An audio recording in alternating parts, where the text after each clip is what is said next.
घर घूमा पप्पू भाई, बाढ़ में घूमा पप्पू भाई, बांटा घर घर खाना पानी और दवाई, घर घर घूमा पप्पू भाई, बाढ़ में डूबा हुए को किया भलाई, घर घर घूमा पप्पू भाई।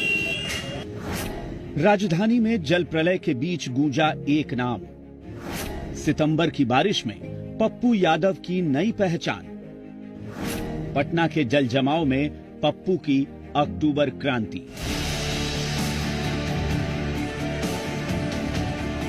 पटना डूब रहा था, लोग त्राहिमाम कर रहे थे। जल जमाव से जिंदगी बेबसी के आंसू बहा रही थी। ना कोई ओर दिख रहा था, ना कोई छोर दिख रहा था।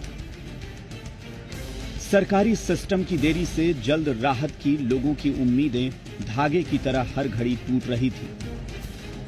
राहत समय से उन तक पहुंची नहीं थी। लोग घरों में जल कैदी बनकर रह गए थे। अपने भाग्य को कोसने और आफत की घड़ियां खत्म होने के इंतजार के अलावा और कोई चारा नहीं बचा था। जैसे जैसे पटना की गलियां डूब रही थीं, यहां के लोगों की उम्मीदें भी दिन प्रतिदिन डूबने लगी। न सरकार उन तक पहुंच पा रही थी, न अधिकारी। ऐसे में पटना की गलियों में कमर घुटने गले तक पानी को पार करते हुए उन तक बस एक शख्स पहुंच रहा था। वो हर समय हर जगह लोगों की मदद कर रहा था, उनका रेस्क्यू कर रहा था। क्या बच्चे, क्या बूढ़े, क्या बीमार, सबकी जुबां पर बस एक ही नाम था। वो नाम था पप्पू यादव।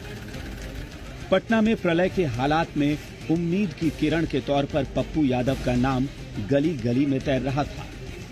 कोसी अंचल में बाढ़ पीड़ितों की मदद के लिए हर समय तैयार रहने वाले पप्पू यादव अब राजधानी के लोगों के लिए भी अपने उसी अंदाज में राहत पहुंचाने में जुटे थे।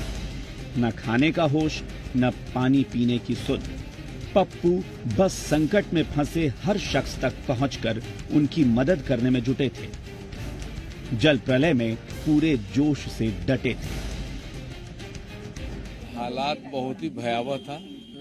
कोई सहायता के लिए नहीं है, सिर्फ माननीय पप्पू यादव जी के तरफ से ही सारी सुविधाएं मुहैया कराई गई। इनके अलावे यहाँ न कोई लोकल स्थानीय विधायक आए, न कोई आए। जो भी सहायता, चाहे बहादुरपुर की स्थिति हो या road number 3, road number 2, road number 5, अगर ये नहीं रहते तो अभी तो दवाई लेने वाले हम लोग रहते ही नहीं।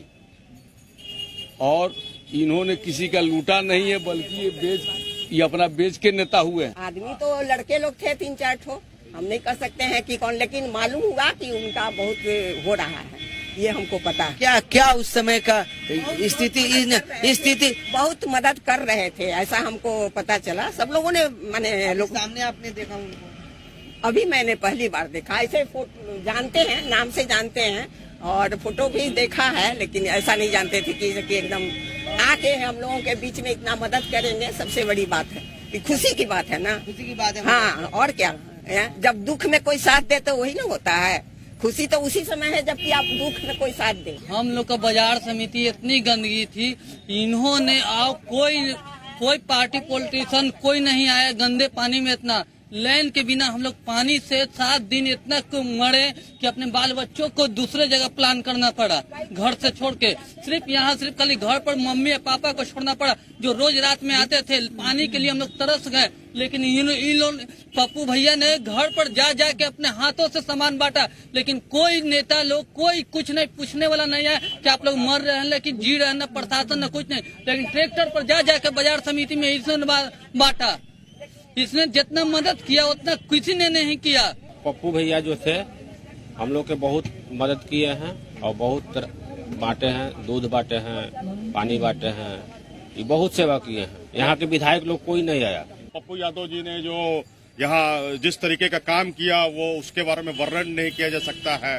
यहाँ कोई भी व्यक्ति हो कि बड़ा हो, ऊंचा हो, अमीर हो, गरीब हो, बड़े मकान में रहने वाला हो, झोपड़ी वाला हो, सभी के लिए इन्होंने किया। और इनको बहुत बहुत धन्यवाद कि इस बाढ़ की स्थिति में इन्होंने जो मतलब निस्वार्थ भाव से जो सेवा की यहाँ पे और निकालने का काम किया, लोगों को मतलब पानी दिया, दूध दिया, खाने का सामान दिया, रेस्क्यू किया, उसका वर्णन नहीं किया जा सकता। और यही मतलब वजह रहा कि बहुत सारे कॉर्पोरेट्स रहे, बहुत सारे प्राइवेट कंपनियां का विश्वास इन्हीं में है, सरकार में नहीं रहा, क्योंकि एडमिनिस्ट्रेशन फेलियर हो गया था।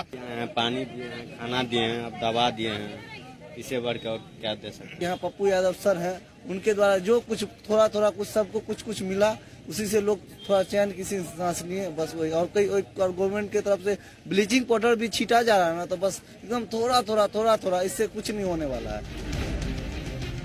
सितंबर के आखिरी हफ्ते में हुई भारी बारिश के कारण राजधानी पटना में हुए जलजमाव ने किसी को नहीं बख्शा। बेबसी का आलम ऐसा था कि राज्य के उप मुख्यमंत्री सुशील कुमार मोदी का भी परिवार समेत रेस्क्यू करना पड़ा। तब सत्ता संभाल रहे नेताओं के साथ विपक्ष के नेताओं से मदद की आस लगाई जनता के बीच ट्रैक्टर हो या जेसीबी या फिर नाव, राहत सामग्री लादे पप्पू यादव उन तक पहुंचे। बच्चों के लिए दूध पहुंचाई, प्यासे को पानी दिया, भूखों को राहत का पैकेट। पप्पू तन मन से जनता की सेवा में लगे रहे। मधुबनी का हो चाहे जहां का सवाल, जब 84-85 से हम लोगों ने कई सारे सवाल उठाए कि ये मानवीय आपदा है, ये नेचुरल डिजास्टर नहीं होता। इंग्लैंड में जब IDFA के तर्ज पर सीवरेज के निर्माण की कल्पना हुई, तो फिर उसी तर्ज पर यहाँ टेंडर हुआ। 26 साल पहले 764 करोड़ रुपया सीवरेज बनाने के लिए अलग से दिए गए। 2010 से 2030 के बीच में उस 764 करोड़ रुपये को खर्च करना था। आपने क्या किया? 2010 से 19 तक ही 733 करोड़ रुपया खर्च कर दिया। कहाँ खर्च यहाँ तक नक्शा भी नहीं मिल, भाई मैं कह रहा हूँ कहाँ खर्च कर दिया, जबकि 864 करोड़ रुपया बजट है नगर निगम का, उसमें 200-250 करोड़ रुपया प्रत्येक साल हमको खर्च करना है सीवरेज पे। पक्का 400-450 से ऊपर पक्का करण नाला है जिसमें आधे बंद है, कच्ची नाला 350 से ऊपर है, आधे बंद है, अंडरग्राउंड नाला 1200 के KM है, आधे बंद है। 1100 टन कचरा डेली निकलता है, 54% कचरा डंप नहीं होता है। आप कैसे जिंदगी बचाइएगा? जो पटना बिहार के निर्माण में जिसकी भूमिका है, कंकरबाग, राजेंद्र नगर, पाटलिपुत्रा, बाईपास, जितने इलाके हैं, आप उस पटना की जिंदगी छीन लिया। आपने जीते जी घर में 1,01,00,000 करोड़ रुपया है, लेकिन हम दूध के लिए तरस गए, माँ मस्कीटो के लिए तरस गई, तबाह हो गई माँ की जिंदगी। बच्चे मच्छर काट रहे हैं, माँ रो रही है। दूध के लिए माँ तरस गई, एक बोतल पानी के लिए तरस गया, एक बिस्कुट के लिए तरस गया।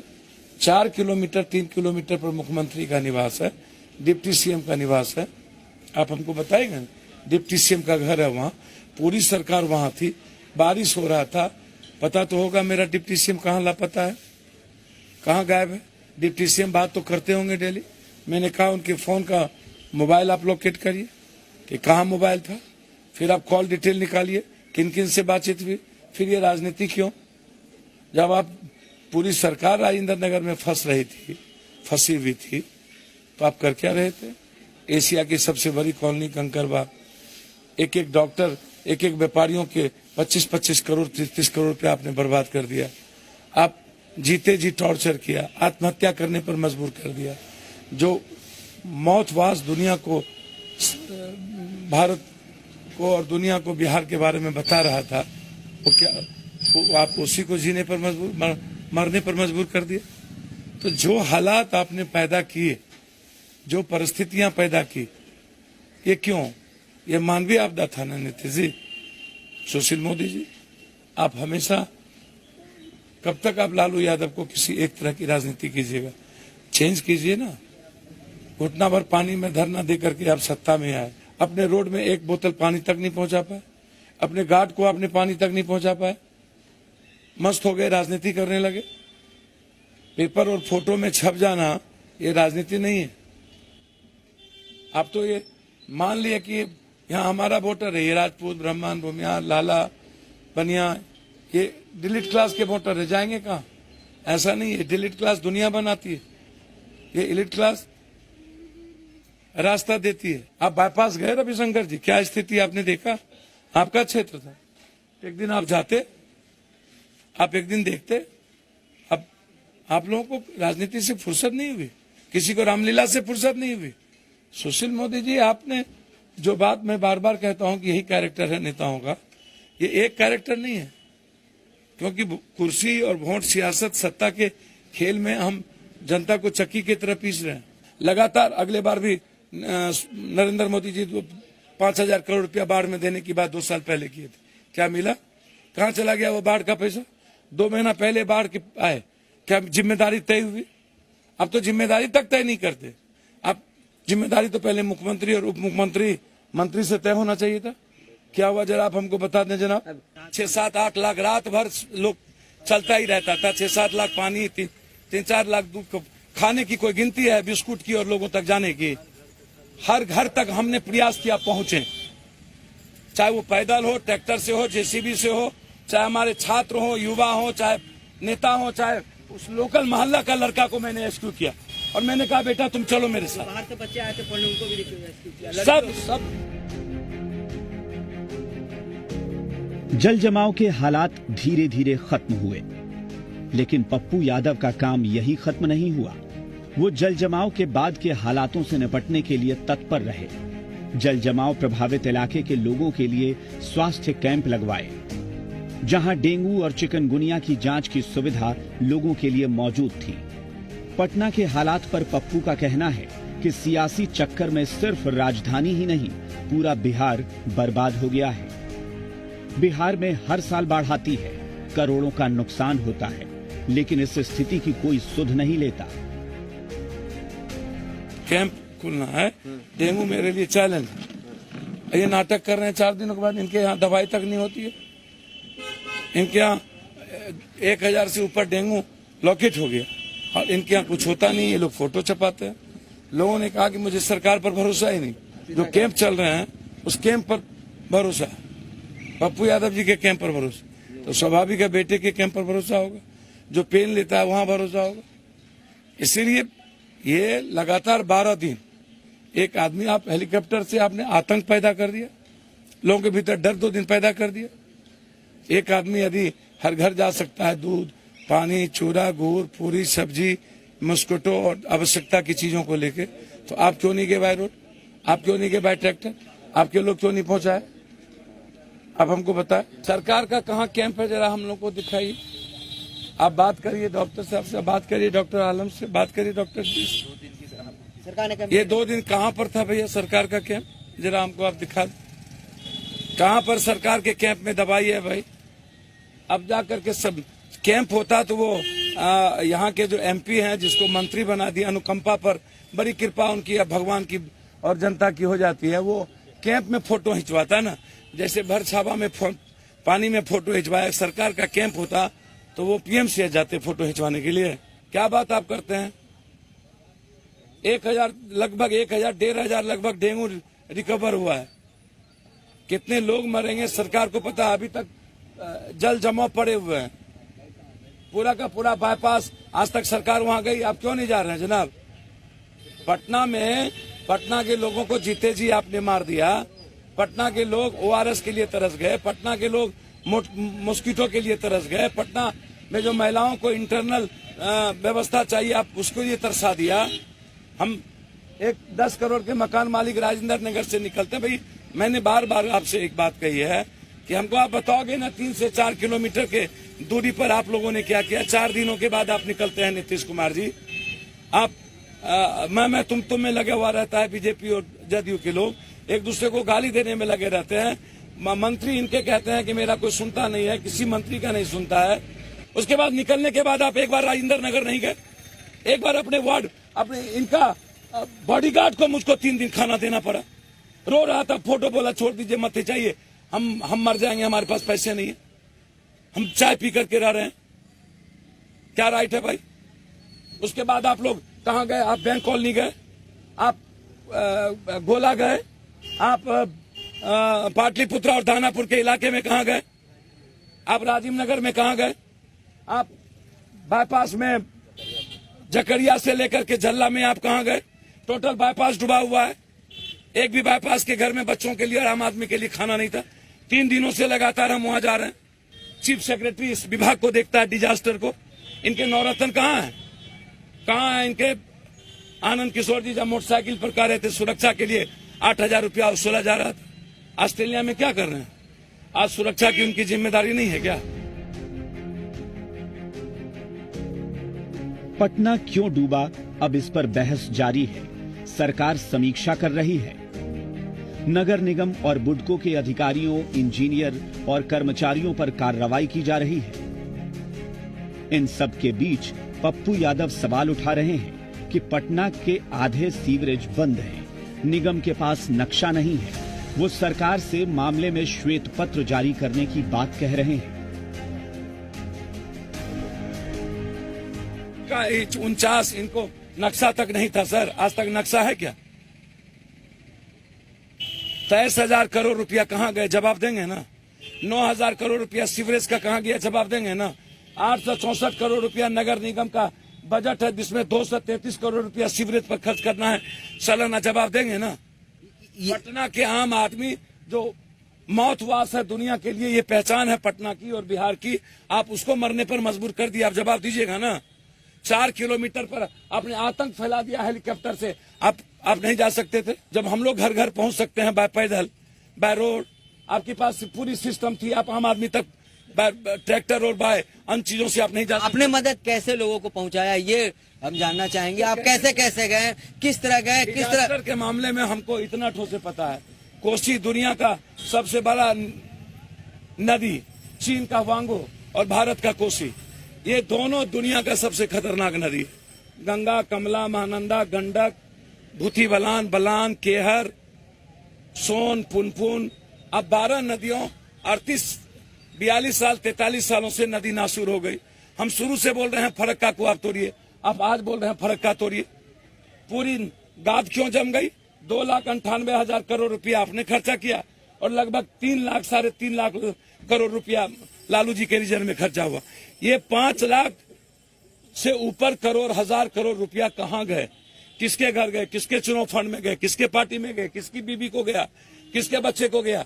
20 साल जिस बांध को हो गया, क्यों नहीं वो अभी तक आपने बनाई? हर साल 30 बांधें टूट जाती है। हम तो हर साल पानी में डूबे रहने की, उत्तराखंड में गए सबसे पहले। हम ये जानेंगे कि आप राजेंद्र नगर इलाके में आए, उस समय कैसी परिस्थिति थी और उस समय वो स्थिति छोड़ दीजिए सर, वो मौत की स्थिति थी। हर बच्चे कैद थे, हर माँ के सपने और उम्मीदें खत्म हो रही थी, हर बुजुर्ग आदमी अपनी मौत की राह देख रहे थे। लाखों करोड़ों रुपया घर में था, लेकिन आधा लीटर पानी नहीं था। एक कनमा दूध के लिए और एक बिस्कुट के लिए अपने बच्चों को देने के लिए तरस गए थे। सोचिए उस पिता पर, उस माँ पर क्या असर पड़ा होगा। सोचिए उस बेटे पर क्या असर पड़ा होगा जो अपने पिता और माँ को एक बिस्कुट देने की स्थिति में नहीं थी। 8 दिन, 6 दिन, 9 दिनों तक आप बिजली नहीं दिए, खिड़की खोल के जिया होगा। मच्छर क्या किया होगा उस बच्चे को। आप क्या क्या लेकर गए और लोगों को? एवरीथिंग लेके छोड़ दीजिए, जो जरूरत हुई वो लेके गए। जो एक जरूरत हुई, चाहे वो मॉस्किटो हो, चाहे बिस्कुट हो, चाहे इंटरनल सामान हो, महिलाओं के सामान हो, जो चीजों की जरूरत हुई वो पहुंचाने का हमने प्रयास किया। हर घर तक, हर हाथ तक हमको लगा कि पहुंच जाना चाहिए। जितनी हमारी क्षमता और हैसियत थी, जितना एक सेवक मजदूरी की तरह काम कर सकता था, जितना एक बेटा पेन ले सकता था, उससे कई अरब गुना ज्यादा। जिसको आपने तड़पा दिया है, जिसको जीते जी मार दिया, जिसको मेंटल टॉर्चर किया, जिसकी जिंदगी 9 दिन 11 दिन कैद कर दी, आगे क्या होगा कहना मुश्किल है। वह आदमी जो दुनिया को पटना और बिहार के बारे में बताता है, उसको 40 जिले जो मिडिल क्लास के लोगों को आपने 25,000 रुपया, 2,500 रुपया पहुंचा करके वोट लेते हैं। यहाँ 6,000 लेने वाला आदमी नहीं है कि 6,000 दे करके आप वोट लीजिएगा। एक व्यक्ति का 25 करोड़ रुपया यहाँ पर सामान बर्बाद है। किसी इनका 4 करोड़ रुपया, डॉक्टर रितेश है, इनका पूरा डेंटल डूब गया, कुछ भी नहीं बचा, इनका डॉक्यूमेंट बीत गया। आप क्या सोच रहे हैं? एक गाड़ी कितने की होगी? 4 गाड़ी कितने की होगी? घर कितने की होगी? सोफा कितने का होगा? रेफ्रिजरेटर कितने का होगा? क्या कहते हैं आपको, फ्रिज कितने का होगा? कुछ बचा है क्या? गद्दे बचे हैं क्या? आप एक घर का कम से कम मिनिमम नुकसान है, सारे मिडिल क्लास और गरीब का घर टूट गया, वो कैसे जिएंगे? ये जिम्मेदारी तय करने की बात करता है। जिम्मेदारी मुख्यमंत्री पर तय होना चाहिए, उप मुख्यमंत्री पर, मंत्री पर।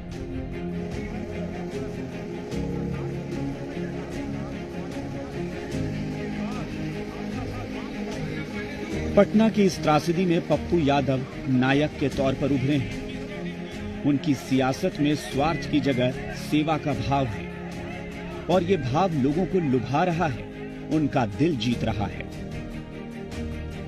लोग पप्पू यादव पर प्यार बरसा रहे हैं और इस प्यार स्नेह के बूते पप्पू यादव नई सियासी लकीर खींच रहे हैं, नए सोपान गढ़ रहे हैं।